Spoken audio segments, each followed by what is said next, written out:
her voyeurs. You've never seen one. It's in her head. Tore their marriage apart. You are hearing voices that told you what? Just leave him. You're too good for him. Stop. Let's do it. Have a good show, everybody. Here we go. This is a safe place to talk about hard things. Stand by. We'll count you down. Today's going to be a changing day in your life. 5, 4. I am not giving up on you.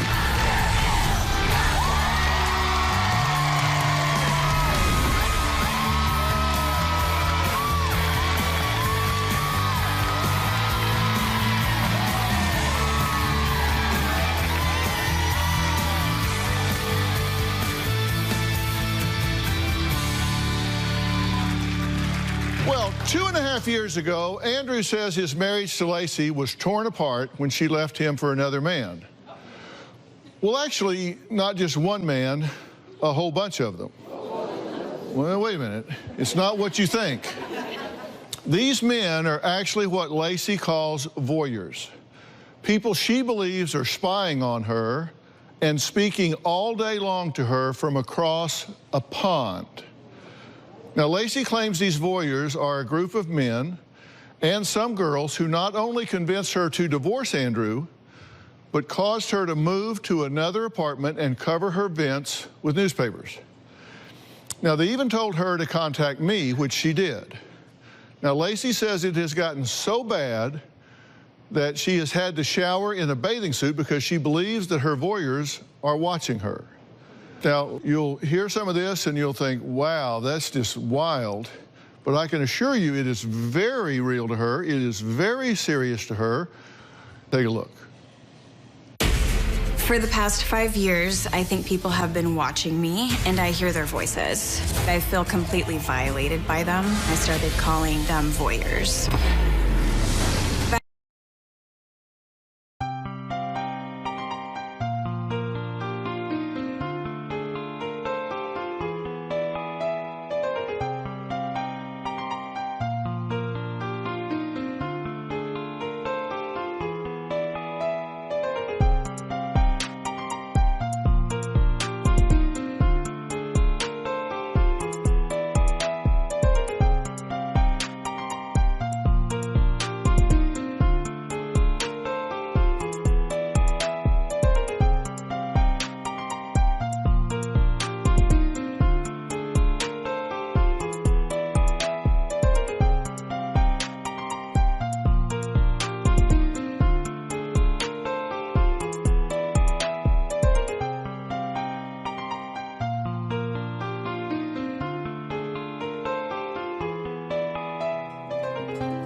have up to 50 voyeurs, and I do talk to them out loud on a daily basis. I hear voices coming from outside. I hear voices coming from these woods as well. I feel like they're coming somewhere from like the hood area. I hear them telling me that my kitchen needs to be cleaned. My voyeurs are harassing, rude. I hear them yelling the word at me a lot. I've heard voices since we started this interview. I have heard the sound of a man making like an elk bugle. I know that's weird, but I think like the original group of voyeurs were like hunter type of guys. This all started shortly after having my daughter. I heard people from a house that was across the pond. I've heard them make comments about my body. Some of these voices would make comments about me breastfeeding my child, saying things like, it's feeding time. I think that people have figured some way of bugging my home. I just undid these screws and took this plate off. I was hoping I would find a camera, but obviously never did. For a period of time, I was wearing bathing suits when I showered. My parents are really adamant that I'm making this up. My sister doesn't believe me. My boyfriend, Andrew, is closed-minded to the situation, and he really doesn't believe me. In the spring of 2015, the voices started to really encourage me to not be with Andrew. Andrew lost it, filed for divorce. He kicked me out. 2 years later, we got back together, and I'm comfortable with remarrying him. I know it's crazy to say these things out loud, but in my heart, I believe that it's true. All right, Lacey, good to meet you. Tell me when you decided that this was happening. When's your first recollection of this?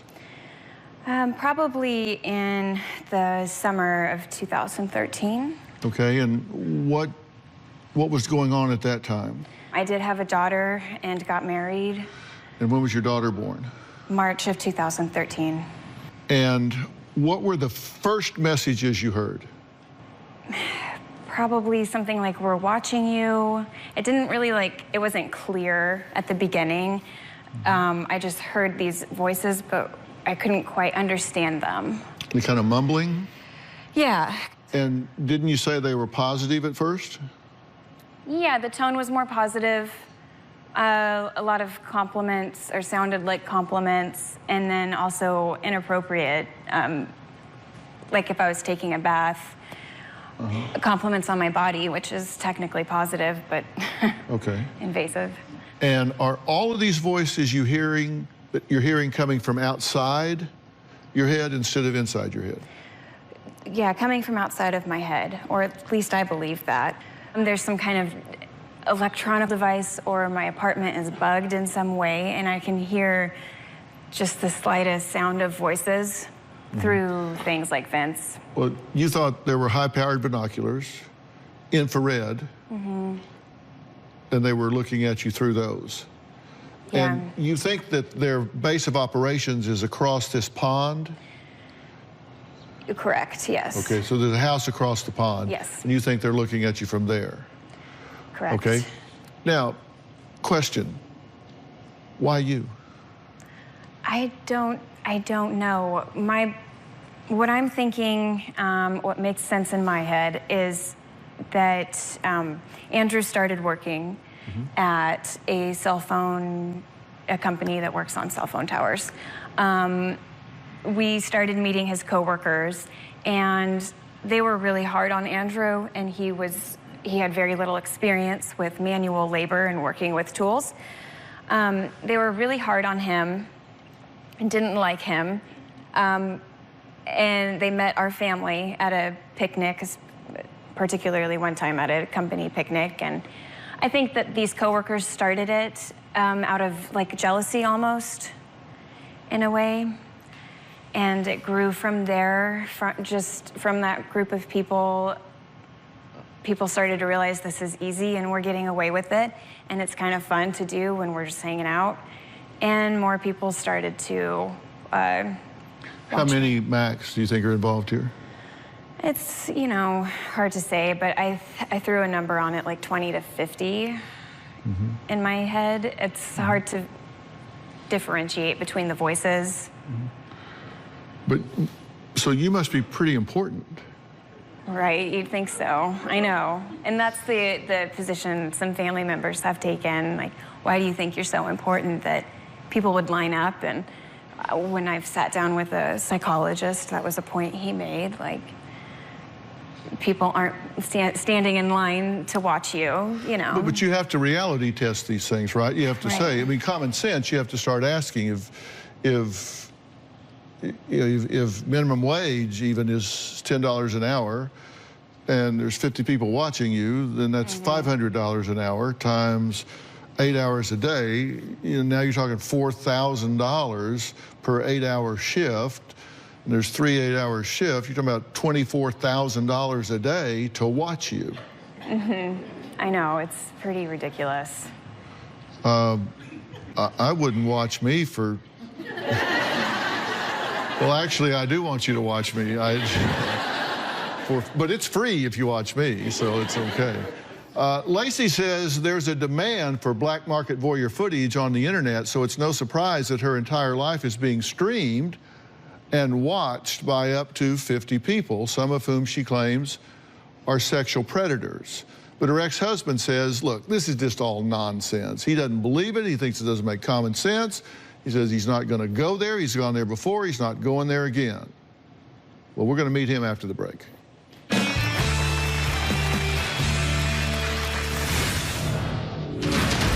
I always am hearing these voices from all around here. She thinks that there's people outside in the woods with cameras. Are you hearing voices right now? I'm hearing some voices from, like, that direction. This is impossible. You can't see through the trees.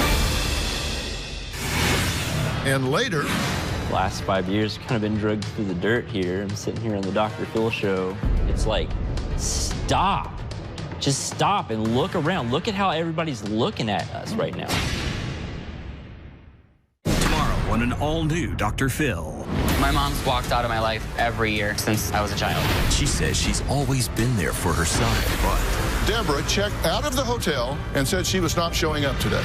Will she be there now? She calls me and says that they're threatening her. She told us you were the one that was threatening her. Or will she walk away again? She's either behind that door or she's not. Deborah, come on out. That's tomorrow. Barack Obama, I feel like, is one of my voyeurs. I can't even believe myself when I say that out loud. I haven't heard him very often, but I think I've heard him say, hey, it's Barack Obama. When I first heard him, it just makes me feel very sick and schizophrenic because it's just not believable.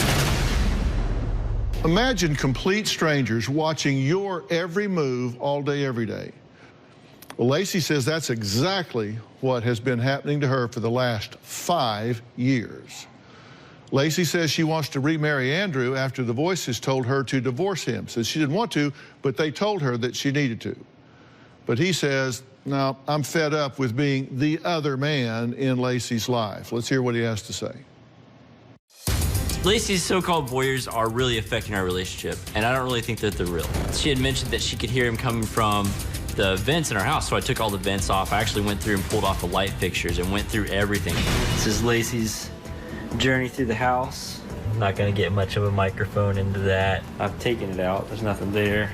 No cameras. Taking one of these out. These things wouldn't work if there's anything in them. I pulled this off, the lighting fixture here, and then I pulled this down just to see if there's a camera or a listening device or anything. Never found it. Lacey's voices are distractions, they're non-existent, and they affect her relationship with me and my daughter. Lacey's hard to get along with, and she is a bit of a narcissist. I avoid the topic of the voyeurs like it's the plague. It is irrational, and it's just something that I just don't even want to feed into. That's our apartment. You can't even see into it, and she thinks there's people over there that are listening to her and watching her, and there's no way, you can't see them. They're 500 yards away. Once we had a third birthday party for my daughter. Whenever she would mention a word that began with V, these so-called voyeurs, it would just eat into my skin, and I just lost it and started screaming at her, and I kind of shook her a little bit. I was like, they're not real, they're not there, they're not true, and I overreacted, and I made a scene. I don't want to tiptoe around this problem anymore. I love her with all my heart, but I just can't stand it. She says she wants to remarry. I'm not doing it again because who knows what's down the road is going to come from these voices. Fool me once, shame on you. Fool me twice, shame on me. It's not going to happen again. Well, Andrew says that Lacey believes that there are not only hidden cameras and recording devices all over their apartment, but she's even being watched and spoken to by voyeurs living in the woods. Yeah, I just hear voices coming from here. She thinks that there's people outside in the woods with cameras watching the inside of our apartment. Whenever I'm on my deck or out in the back, I always am hearing these voices from all around here. There are homeless people that live in the woods, but they're not the type of people that would be installing cameras and voice recording things and speakers in our apartments. Are you hearing any voices right now? I'm hearing some voices from, like, that direction. It's hard to make out, but I heard my name, like encouragement. Just a lot of, yeah, Lacey. I'm hearing, yeah, like some people out here. Yeah, I'm hearing them. I mean, this sounds insane, but I feel like officers know this is happening and they can't do anything to prove it. This is where we used to live. This is where it all began. Guys were hanging out over here and they caught on to the fact that you could see into our apartment pretty easily. Where's the house? The house is behind those trees. This is impossible. You can't see in the window through the trees. It's impossible. I confronted the person and he denied it. We drove to the house across the pond and confronted them. They just looked at us like we were clueless. She was like crying off and on through the whole thing, and it was just a really awkward situation. Andrew, thanks for being here. Thanks for having me. What do you think's going on? It's in her head. There's no physical evidence that there's actually anybody speaking to her. But these voices became so prominent that it actually led to a divorce, right? Yes. And because they told you what about why get rid of him? Just to leave him. You're too good for him. Your behavior changed after these voyeurs became part of your perception. You started showering in a swimsuit.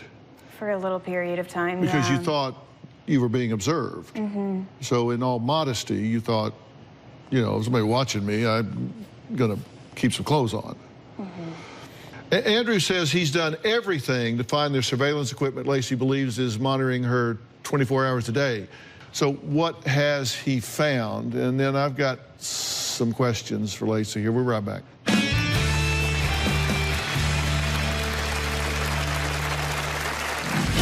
When I was driving, I could hear them coming from vents. The voyeurs would tell me to go to bars. I would ask people sitting next to me if they were possibly my voyeurs. And later, I feel really violated and I want to stop hearing this. do you like the attention? If they're not real, I'm not really getting attention. You're avoiding the question. Wednesday on an all-new Dr. Phil. I formed a relationship with one of the world's most evil serial killers. You describe him as a father figure. He says he fights his urges. I created a compartment where I fantasized keeping somebody. But could he, You pulled a knife on your sister Jennifer. one day, There was literally blood all over the floor. be a serial killer? I did go searching for a streetwalker to take at least part of her home. That's Wednesday. Then, on Thursday, accused of faking pregnancies. What happened after she stormed off stage? She allegedly faked her own death. Did she turn on her former friend? You say your daughter received a message that said you will pay for what your mom did. Plus, I was a victim of sextortion. she sent over 1,000 explicit pictures of herself. And you kept taking and seeing the pictures. Why? That's Thursday. To get away from the voyeurs, I would close my blinds, always lock the door, play the television loud, play loud music when I was in the shower, anything that would drown out voices. In the past, I have covered my bathroom vents with newspaper. My mother made a comment, "Oh, you poor girl, you're so paranoid." Well, Lacey says he spent 2 years driving around in search to finally put a face behind the voices. For a year and a half, I've been driving around looking for voyeurs. When I was driving, I could hear them coming from vents again. This house, I think I hear voices from. They might hang out here. The voyeurs tried to set up meeting points so I could find them. They would give standard commands, left, right, go straight. My voyeurs would congregate around here in this park. I would hear them tell me to go to bars. I would sometimes go up to people or ask people sitting next to me if they were possibly my voyeurs or if they knew anything about it. It never led to any answers. Okay, now, tell me this. You've gone to places that you've been told to go. Yes. To meet these folks. Okay, and when you got there, nobody's there. Right. How do you reconcile that in your mind? Playing just tricks on you, being mean to you, what? That they just don't care, like they're playing tricks, that they're too shy, or whatever. But, like, I try to tell myself it's not real, obviously, but I just cannot, like, shake the belief. Okay, but how did they feel about you getting back around Andrew at this time? These voices, what do they say about that? I assume that's not a happy time. Yeah, just, right. I hear things like, you're making a huge mistake. Why did you go back to him? Why did you? I went back to him because I realized that these voices are never going to be, like, they're never going to conceptualize, and I don't think they're ever going to stop. And Andrew is really, like, all that I have, and I do love him. Okay, you said there's a daughter they involved. are never going to be happy. So define they for me. Who are they? I don't even know. Intellectually, you can look at this and can make a case for it being untrue, right? Yes. Because you say, come on, $24,000 a day to watch me? Correct. Come on. Yes. In the time that this has been going on, you've never seen one, right? Correct. Correct. So intellectually, you know you don't have any evidence that they exist. Intellectually, you know that, correct? Correct. Okay, and people are saying you're narcissistic about it because it's kind of grandiose to think that, I mean, I have paparazzi follow me around, and not 50 of them. So at the core, you've got a voice telling you, and this is the voice I asked you about early on, your inner voice telling you, this isn't happening. But at the same time, like, it is happening to her, or else she wouldn't have spent the last 5 years doing everything. You know what I mean? There's something, like, there's no physical don't way, get but pulled there's into definitely delusion. something that's, like, pulling You her said into it this. is Like, happening to her. It's not happening to her, but she's distorting reality that it's happening to her. It's so much that it's real. I mean, like, she sits there and just talks to people like they're there, but they're not there. Like, even our daughter comes through and she says, Mom, stop, you know, and she's 5 years old. She spends the whole day, you know, she'll sit there and twirl her hair and look at the internet. You come home, she's furious because nothing's done, but she's been talking to these people like they're there. They're not there. Okay. I'm going to unlock that frustration for you in just a second.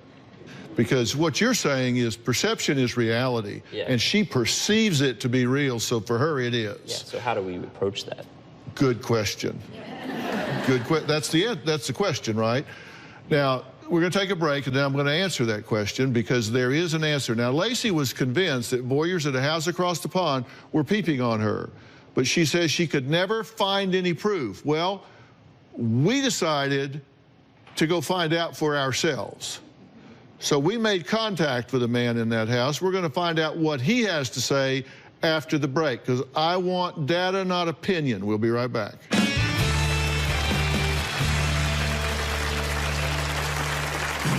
I'm a private investigator. I've been trained to find cameras, listening devices in homes. If there's one there, I will find it. Right now, Andrew and I are romantically intimate 2 or 3 times a month. The voices and the behavior led to a divorce, and now she's back. I just don't want to be intimate with Lacey. The voyeurs talk to me when I'm trying to be intimate, making comments about my performance, good or bad, and making comments on his performance. The last thing I want to do is to be intimate. Well, I'm back with Lacey, who is adamant that her house has been bugged. So we decided to send a licensed investigator with over 32 years of experience working with various agencies, including the FBI, to conduct a thorough inspection of Lacey and Andrew's home to see what he could find. Take a look. My name is Bill Kepler. I'm a private investigator. I've been an investigator since 2005. Before then, I was a detective, been in law enforcement for 32 years. I've been trained to find cameras, listening devices in homes and the outside areas. And if there's one there, I will find it. You said that you may be bugged. How do you know that? I just feel like that's what I'm hearing something through, is some kind of device. I've looked through the hood of the stove and I've looked into like the heaters, but I've never found anything. I'll see what I can find for you. I looked in Lacey's attic, nothing that would suggest listening devices or even speakers. Lacey mentioned that she heard voices coming from the vents throughout the house. There are no listening devices in any of the vents that I found in each of the rooms. Nobody would be viewing her inside the apartment from those apartments over there. After investigating all the statements Lacey made about hearing voices, feeling that people are watching her, I cannot corroborate any of those statements. Well, we also sent Bill on a mission to find the man Lacey claims she spoke to at a house across the pond. Let's take a look at that. I wanted to introduce myself. I'm a private investigator hired by Dr. Phil in his show to check into some statements from a female that lived in an apartment complex just north of you. Okay. And alleged that somebody was watching her from here. I remember the incident that you reminded me of, and it seems like more than 3 years ago, a lot more. I do remember somebody coming over here, a girl who seemed despondent and kind of loony, said that people over here were looking at her and people over there in the townhouses were watching her. And I don't know if you can see, but it's 300 some yards from here to over there. Yeah. We, just disregarded it as a little bit off. Do you know of anybody that was using binocs to look over there or a telescope or anything like that? No, we don't even have any binoculars.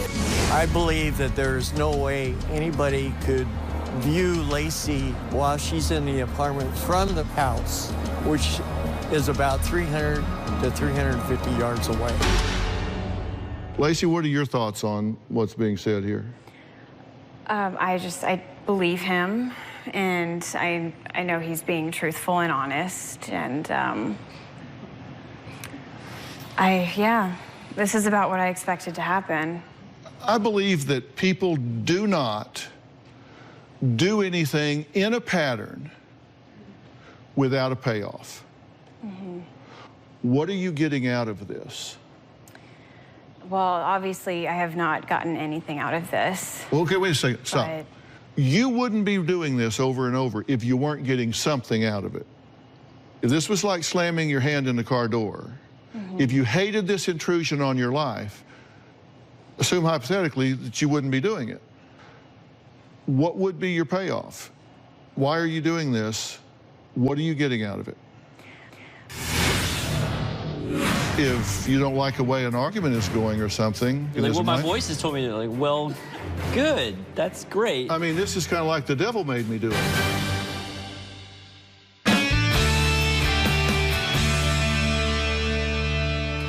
I'm asking you, what is your payoff for embracing the belief that you're being observed? I don't know. Do you like the attention? No, and I'm not, I mean, if they're not real, I'm not really getting attention because nobody's like. But they are, though. They're giving you, But they're I was real out to of town you. a lot. I was working, I was gone, there's nobody there. Your friends weren't coming over to like help raise this baby. Right. You wanted a tribe, and so these voices gave you a tribe. And that's why I've always kind of like been like, this is what it is. Yeah, and I think it started off as me liking the attention when it was like, I felt like I could hear catcalls being yelled at me from across the pond. What are you getting out of it? Nothing. That's not true, or you wouldn't be doing it. Like, I'm not really sure what the payoff is. It's just causing a lot of stress in my life. It's a good avoidance technique, isn't it? I mean, if you don't like the way an argument is going or something, does she use it? Oh, it wins it every time. It's a good escape mechanism, like, well, my right? voice has told me, like, well, good, that's great. I mean, this is kind of like the devil made me do it. Mm-hmm. You follow what I'm saying? Yeah. The last 5 years, kind of been drugged through the dirt here. I'm sitting here on the Dr. Phil Show, talking to you about something That's not the bottom of the barrel. Well, no, that's not what I mean. You understand? I'm sitting here in front of a live studio audience, in front of world, God, and everybody else, telling you the same thing I've been saying for the last 5 years, and that is that these aren't real, and they're using them to get attention. I mean, you've just taken it so far that it's like, stop. Just stop and look around. Look at how everybody's looking at us right now. Joining us now is a member of the Dr. Phil Advisory Board. It's Dr. Charles Sophie. He is a board-certified psychiatrist in 3 clinical specialties: adult psychiatry, child and adolescent psychiatry, and family practice. And Dr. Sophie is the medical director for the Department of Child and Family Services here in Los Angeles. First off, the term schizophrenia, do you think that is applicable to this situation in any way whatsoever? I don't. I mean, you're not losing touch with reality. You know the date, the time, you know where you're at all the time. Mm-hmm. Yes. You're able to bathe and eat and all that. Right, yes. But it is disturbed. Yeah, definitely. There is a big difference between people that hear voices that are psychotic and people that hear voices that are just what we call hearers. And you show no signs of psychosis that I can see. Do you see signs of psychosis here? No, not at all. And it sounds funny, but there is a word. It's called hearers. You are a hearer. You are hearing voices that nobody else is hearing. Yes. But you don't have signs of psychosis. Okay. That's good news. Yeah. Right. That's a good thing, because there are other things that could come with that would be very disruptive to your life. Yes. Okay? The good news is you are not crazy. You've gotten caught in a loop here that we need to break the cycle on. I would highly recommend, which again I'm not a big fan of, is that we try and find that medication that is biochemically targeted to help you resist that resistible impulse. And I also think it's important for you to find ways to soothe yourself. And I would recommend biofeedback training for that reason, where you learn to monitor your body and calm yourself. Because when you are in a completely calm state, completely relaxed state, I think you're going to find that the volume goes way, way down on this stuff. I think you are sleep deprived. I think you are biochemically in heterostasis. And I think you don't know how to get into a really calm state. And I think if we do those 3 things, I think we will take some giant steps forward in a short period of time. And I'm prepared to provide you with the help you need to do all 3 of those things starting immediately. Okay? All right. Next, what if I told you that you could improve your health and slow aging with just the power of your mind? Well, according to a very good friend of mine, Dr. Dan Siegel, you can, and it only takes 7 minutes a day. We're going to meet him and find out how after the break.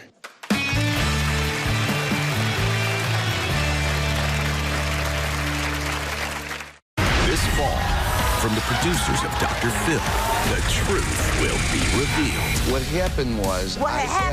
Vivica A. Fox, then her truth team will sort out fat. You look like you're real chilled out right now. I want to know whether or not you're on anything. From fiction. We want the truth. It's meaningful conflict. I never knew that she would love me like that. Are you kidding me? I'd die for you. It's not something I can control. I'm addicted to it, just like a drug addict. I would like to stop. And instructive resolution. We're going to talk about some solutions, okay? The time is right. The time is now to face the truth. Premieres September 10th.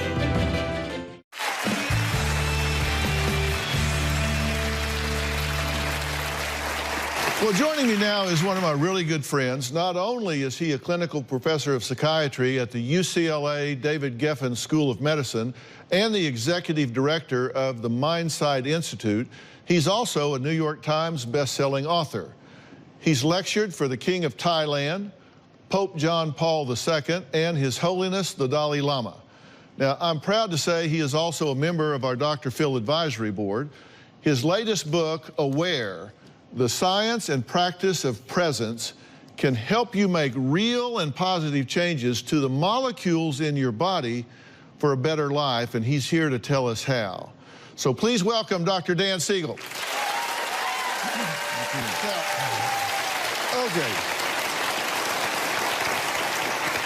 Robin and I find this absolutely intriguing, and particularly me, because you're talking about slowing the aging process. Yes.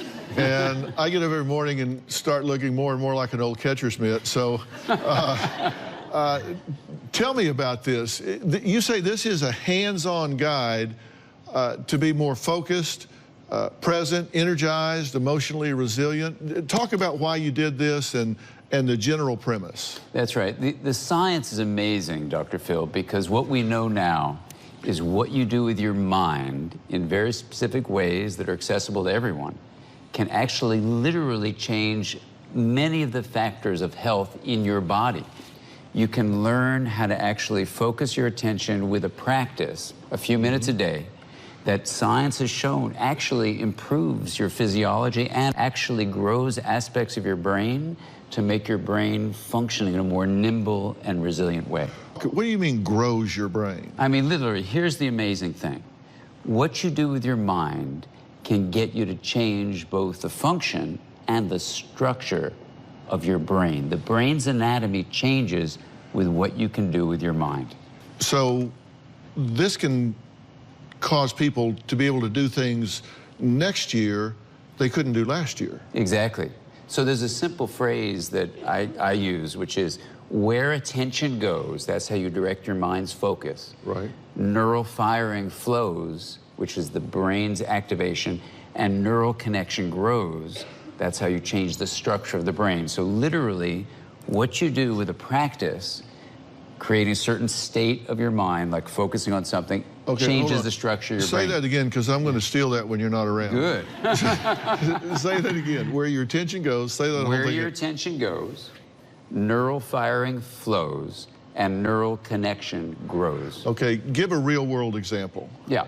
So if you learn, let's say, to focus your attention, let's say, on your hearing or your sight. So I have this practice in the book called The Wheel of Awareness. The first two segments of the rim of a wheel, you learn how to focus your attention on hearing, on sight, things like that. And as you do that, what you're doing is literally you're training the muscle of the mind that involves certain circuits to focus in, focus in, focus in. When you get distracted, you return your focus. And what research shows is it grows areas of the brain that allow the brain to literally create a more focused attention, of course, that's what you're practicing here, and it strengthens the connections in the brain. Literally, if you do a scan of the brain before and after, the brain has grown in helpful ways. Yeah. Does that surprise y'all? I mean, seriously, this is amazing stuff. Mind-blowing. Yeah. So, next, a wheel can change your life. Dr. Dan Siegel says his groundbreaking wheel of awareness can. We're going to find out what it is and how to use it after the break.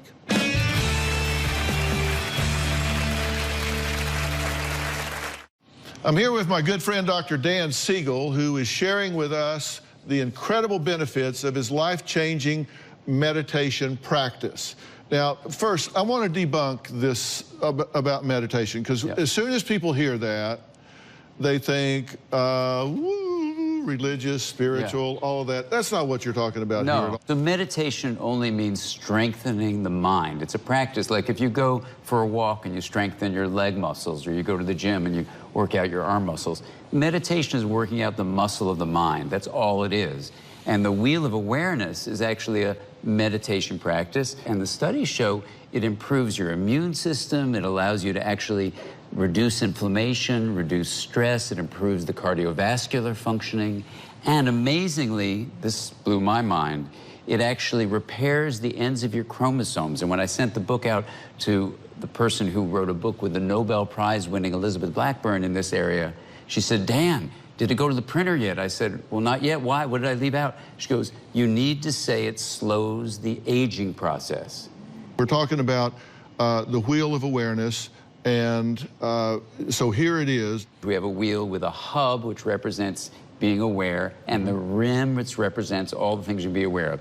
So here we have the first 5 senses on the first segment. That would be sound: hearing, seeing, smelling, tasting, touching. Right. Then we move the spoke over in this practice. Okay. And then you're going to the next set of focused attention training. Now you're going inside the body to the feeling, for example, your gut sensations, your respiratory system, your breathing, your heart. And the studies are really clear. When you learn to develop awareness of the body, you get more intuition and, amazingly, more wisdom. So that's focused attention. You then take a deep breath. You move the spoke over one more time to the 3rd segment of the rim. And this is the segment that includes mental activities like your emotions, your thoughts, your memories, things like that. And amazingly, there you're developing what's called open awareness. You're just open to what is. And then you move the spoke one more time.